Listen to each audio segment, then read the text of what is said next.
Today, we will dive deep into the explosive drama unfolding on The Bold and the Beautiful, where tensions are skyrocketing as Sheila Carter confronts Luna in a live for-death showdown at the art school.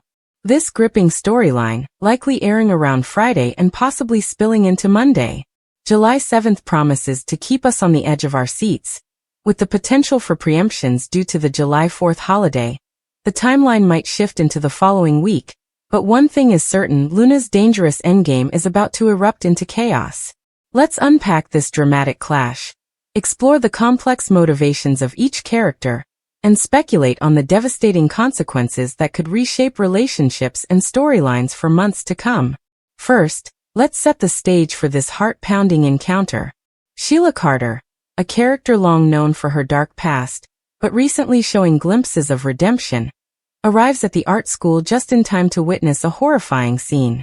Luna, consumed by obsession and vengeance, is holding a gun on Steffi Forrester. The air crackles with tension as Sheila's maternal instincts collide with her protective nature. Sources hint that Sheila will initially attempt a diplomatic approach, using her words to de-escalate the situation. She might appeal to Luna's better nature, reminding her of the catastrophic fallout that would follow if she pulls the trigger.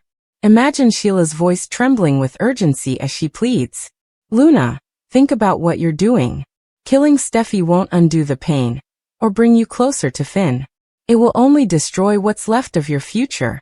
But given Luna's unyielding vendetta, driven by her twisted desire to eliminate Steffi as a barrier to Finn, Sheila's words are likely to fall on deaf ears.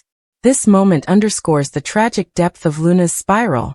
She's no longer just a misguided soul, but a ticking time bomb. Luna's dark path has been paved with violence and betrayal, as Sheila herself has repeatedly warned her about the consequences of her actions. Recall how Sheila previously tried to steer Luna away from her destructive obsession with Finn, citing her unforgivable crimes, including the murders of Tom Starr and Hollis, not to mention her earlier attempt on Steffi's life. In a poignant flashback, we might see Sheila's stern warning echoing in Luna's mind. "You've crossed lines that can't be uncrossed. Luna, leave Los Angeles while you still have a chance to start over." But Luna's fixation has only deepened, transforming her into a force of chaos that even Sheila, with all her notorious cunning, struggles to control.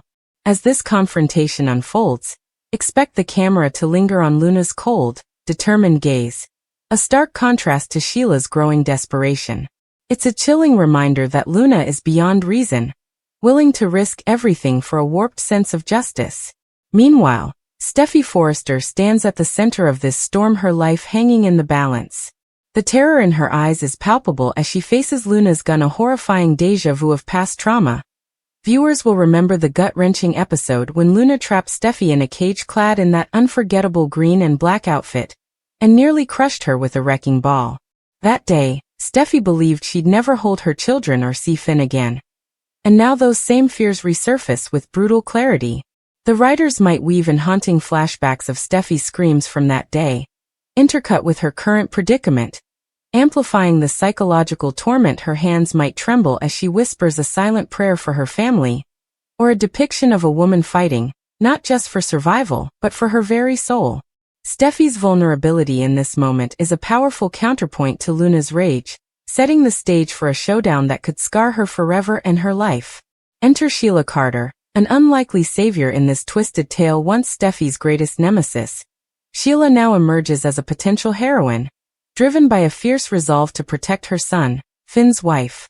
It's a fascinating evolution for Sheila, who has spent recent months wrestling with her own demons while trying to prove she's changed in her heart. She still harbors love for Luna, her granddaughter, but she can no longer ignore the rot at Luna's core. Picture Sheila's internal conflict playing out on screen. Her jaw tightens, her eyes flicker with pain, but her stance is resolute. She knows Luna is irredeemable, a danger to everyone around her, and must be stopped, even if it means breaking her own heart. Sheila's ultimate goal is in vengeance. It's safety for Steffi, for Finn, and even for Luna herself, who might only find peace behind bars or through psychiatric help. This nuanced portrayal adds layers to Sheila's character, showing that even a woman with a notorious past can choose the greater good. The climax of this confrontation is where the stakes reach their zenith as Sheila realizes that words won't penetrate Luna's obsession. The situation turns physical. Speculation abounds that Sheila will have to wrestle the gun from Luna to prevent a fatal shot at Steffi. Imagine the chaos unfolding in slow motion. Sheila lunges forward, grappling with Luna as the weapon wavers dangerously. The struggle could be a brutal dance of desperation, fists flying, grunts of exertion, and the metallic glint of the gun catching the light. In this scuffle, tragedy might strike. Perhaps the gun discharges accidentally, a deafening bang echoing through the art school as Luna takes the bullet. This outcome, while heartbreaking, would be a poetic, if grim resolution to Luna's reign of terror. However, the writers might keep us guessing. Will Luna succumb to her injuries, or will first responders rush in just in time? Envision Taylor Hayes, who might have been tipped off about the danger, frantically dialing 911. Sirens wail in the distance as EMTs swarm the scene, racing Luna to the hospital for emergency surgery. Her survival could mean a return to prison with no chance of another pardon from Bill Spencer, whose patience has surely run out. Yeah, there's a darker, more definitive possibility that lingers in the minds of fans. She'll intentionally or unintentionally ending Luna's life to save Steffi. If this path unfolds, it wouldn't be a cold-blooded act, but a tragic necessity born from a split-second decision in the heat of battle. The emotional fallout for Sheila would be emancipate her collapsing beside Luna's body, tears streaming down her face as she whispers, "I'm sorry I had no choice." This act could serve as the ultimate proof of Sheila's transformation, especially given her own violent history with Steffi and Finn. Long-time viewers will recall when Sheila shot them both, a moment of betrayal that scarred their family. Now, her willingness to sacrifice her granddaughter for Steffi's safety might shift perceptions. Could this be the turning point where Steffi and Finn finally see Sheila as an ally rather than a threat?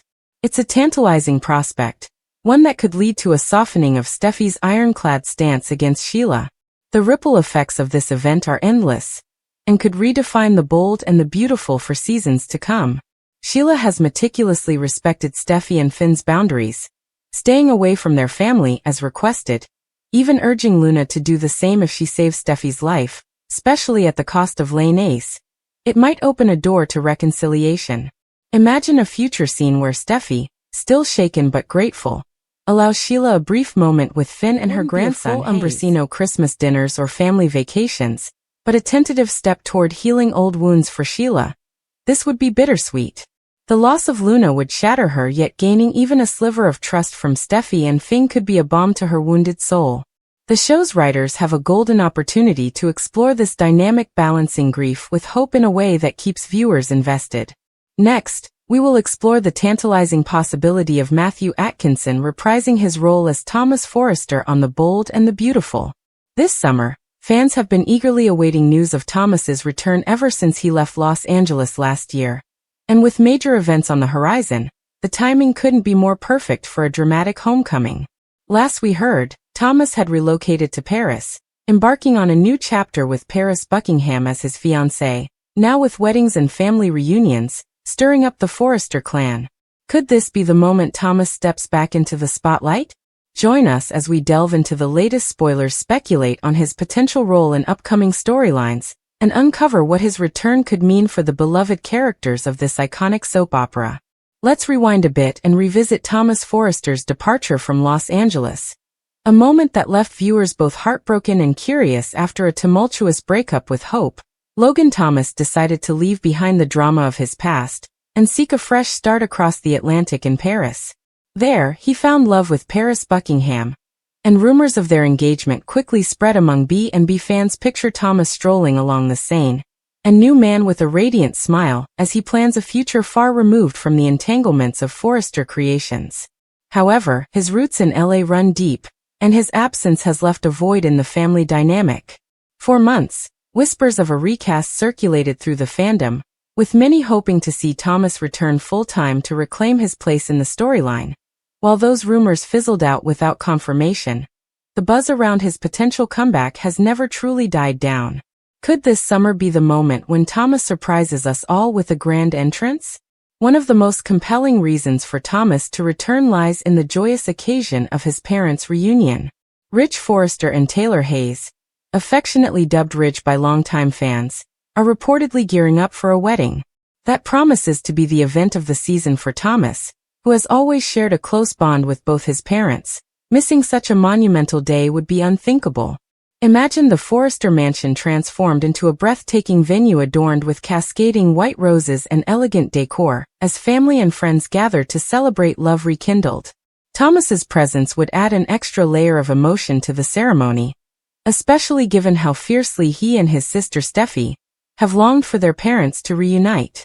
Sources speculate that Thomas might even play a significant role in the wedding, perhaps standing by his father's side as the best man. Envision him adjusting Regis' bow tie with a proud smile, a quiet moment of father-son bonding before the vows are exchanged. Alternatively, Taylor might request Thomas to walk her down the aisle, a symbolic gesture of giving her way to a future filled with hope. Either way, his involvement would be a heartwarming nod to the family's enduring connection beyond the personal significance. Thomas's attendance at the Trige wedding could serve as a turning point for his own character arc. He's been away long enough to have gained perspective on his past mistakes, particularly in his rocky relationship with Hope.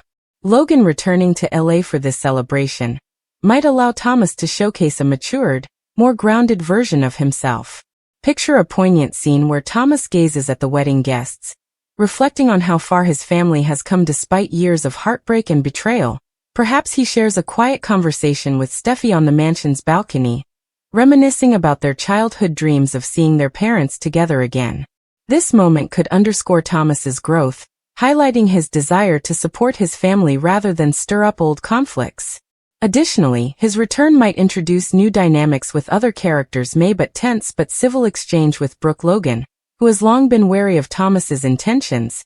The writers could use this wedding as a canvas to paint a richer, more nuanced portrait of Thomas, setting the stage for compelling future storylines. Of course, no discussion of Thomas's return would be complete without addressing the elephant in the room, Hope Logan. Their history is a tapestry of passion, pain and unresolved feelings, and with Hope herself preparing for a wedding to Carter Walton, Thomas's reappearance could ignite a firestorm of drama. Imagine Thomas stepping off the plane from Paris, his suitcase in tow, only to learn that Hope is on the verge of saying, "I do" to another man. The news might hit him like a tidal wave, stirring up a mix of nostalgia and regret. Will he make a detour to see Hope before his parents' wedding? Or will their paths cross unexpectedly at a pre-wedding event? Envision a charged encounter at Forrester Creations where Thomas catches Hope adjusting her engagement ring, her eyes widening in shock as she sees him standing in the doorway. The air between them would crackle with unspoken words, years of love, betrayal and longing distilled into a single glance. While Thomas might initially intend to keep his distance, respecting Hope's new chapter, the pull of their shared history could prove irresistible. The possibility of Thomas crashing Hope and Carter's wedding adds an extra layer of intrigue to this storyline. Bold and beautiful spoilers suggest that his return coincides perfectly with Hope's upcoming nuptials, raising the question of whether he'll be a silent observer or an uninvited guest who disrupts the ceremony. Picture a lavish wedding set up at a seaside venue with soft waves crashing in the background as Hope prepares to walk down the aisle in a stunning gown. Suddenly whispers ripple through the crowd as Thomas appears at the edge of the gathering, his presence sending shockwaves through the attendees. Does he intend to object, driven by a last-ditch effort to reclaim Hope's heart? Or is he simply there to wish her well, proving he's moved on with Paris Buckingham? The writers could play this moment for maximum suspense, cutting between Hope's nervous smile and Thomas's unreadable expression. Carter, sensing the tension, might confront Thomas in a private aside, warning him not to ruin the diet clash of egos that could hint at future rivalries. This scenario would be a goldmine for drama, keeping viewers glued to their screens as they wait to see if old flames can truly be extinguished. Moreover, Thomas's return could ripple out to affect other relationships and plotlines in unexpected ways. His re-entry into the Forrester family dynamic might reignite old tensions with Ridge's other children, particularly Rick or Thorne, if they perceive Thomas as trying to reclaim a dominant role at Forrester Creations. Imagine a heated boardroom meeting where Thomas proposes a bold new design collection inspired by his time in Paris, only to face skepticism from his siblings who question his motives. This conflict could add a professional dimension to his personal return, showcasing how his absence has shifted power dynamics within the family business. Additionally, his relationship with Paris Buckingham could come under. She join him in LA for the wedding, or will long distance strain their bond? Picture a heartfelt phone call, where Thomas reassures Paris of his commitment. Yet a flicker of doubt crosses his face as he hangs up, hinting at him resolved feelings for hope. These subplots would enrich Thomas's storyline, ensuring his return isn't just a one-off event, but a catalyst for broader change. Next, we will uncover the intriguing mystery behind Hunter Taylor's sudden departure from the bold and the beautiful in 2013, a moment that left fans stunned and speculating for years. Known for her iconic portrayal of Taylor Hayes, Taylor's exit was more than just a casting change. It was a statement about the direction of the show and the respect she felt her character deserved. Drawing from her candid 2013 interview with French TV guide Telestar, we'll explore the real reasons behind her decision to leave, delve into the evolution of Taylor Hayes' role, and examine how the shifting focus of the soap opera continues to impact its storytelling even today. Buckle up for a deep dive into behind-the-scenes drama, character dynamics, and what this all means for the legacy of one of daytime television's most beloved figures. To understand Hunter Taylor's departure, we must first revisit the landscape of the bold and the beautiful during the early 2010s, a period marked by significant cast changes and creative shifts. Taylor, who brought the sophisticated and resilient Taylor Hayes to life for decades, found herself at a crossroads when her contract came up for renewal in 2013. According to her own words, she felt increasingly disillusioned with the trajectory of her character. Taylor, once a central pillar of the Forrester family with her own complex storylines, seemed to be losing her depth under the show's evolving narrative priorities. Imagine Taiwan set watching a script sideline Taylor's emotional richness in favor of less substantial arcs, her frustration growing with each passing episode. In her interview, she expressed a sense of betrayal, believing that Taylor deserved more respect as a character who had weathered countless storms, from romantic entanglements to personal tragedies. This wasn't just about screen time. It was about preserving the integrity of a woman who had become a fan favorite through her strength and vulnerability. Taylor's dissatisfaction wasn't without context, as she pointed to major departures that altered the show's dynamic. The exits of Ron Moss, who played Ridge Forrester, and Susan Flannery, the legendary Stephanie Forrester, were seismic shifts for the bold and the beautiful. These changes left a void in the storytelling, and Taylor initially welcomed the opportunity for Taylor to step into a matriarchal role, filling the space left by Stephanie. Picture Taylor emerging as a guiding force, offering wisdom to younger characters while grappling with her own natural progression that could have mirrored Stephanie's commanding presence. Taylor was thrilled at the prospect, envisioning Taylor as the new emotional anchor of the Forrester clan, a beacon of legacy amid transition. However, her hopes were dashed when producer Brad Bell chose to pivot the show's focus elsewhere, prioritizing Brooke Logan and her family's drama over Taylor's potential evolution.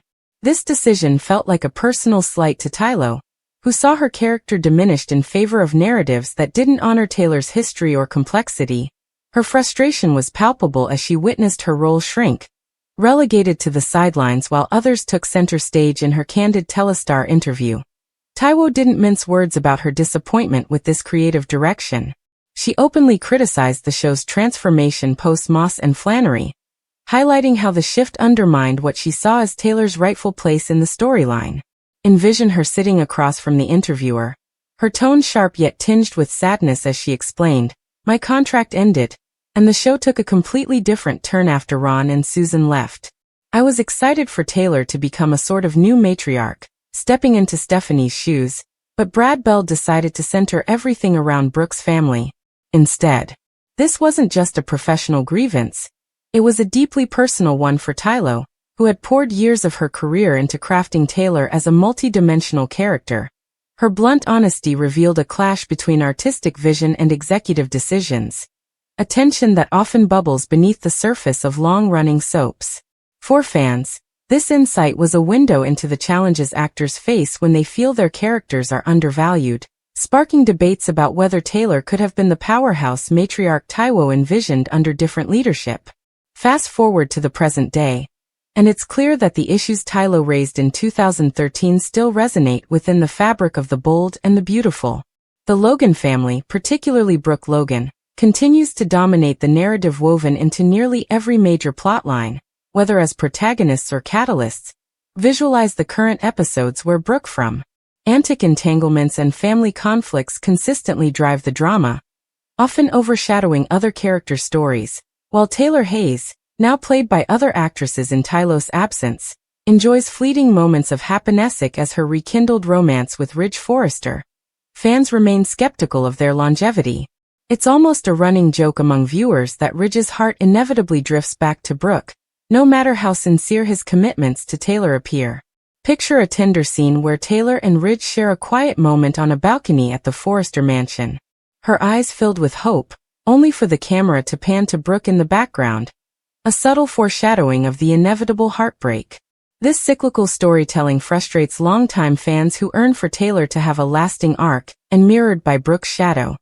Echoing Taylor's 2013 concerns about narrative imbalance, the enduring focus on the Logan women raises questions about what could have been if Tyler had stayed, or if Taylor's character had been given the respect she advocated for. Imagine an alternate timeline where Taylor solidifies her role as the Forrester matriarch, mentoring Steffi and Thomas through their personal and professional challenges with a firm yet compassionate hand. Perhaps she could have spearheaded a new era at Forrester Creations, launching a groundbreaking fashion line inspired by her own resilience, a storyline that would have given her agency beyond romantic triangles. Instead, her character often feels like a pawn in the endless Ridge-Brooke-Taylor saga, a missed opportunity that Taylor foresaw years ago. Fans might speculate on social media about how Taylor's leadership could have balanced the show's focus, providing a counterpoint to the Logan-centric plots. This lingering what-if adds a layer of melancholy to Taylor's departure, as viewers wonder if her exit was not just a loss of an actress, but of a potential game-changing direction for the soap. Moreover, Taylor's departure and her outspokenness about it shed light on broader themes within the soap opera. Industrially, the struggle for actors to advocate for their characters emit powerful creative forces. Her decision to walk away wasn't just a personal choice, it was a bold stand against a system where actors can feel powerless to shape their roles.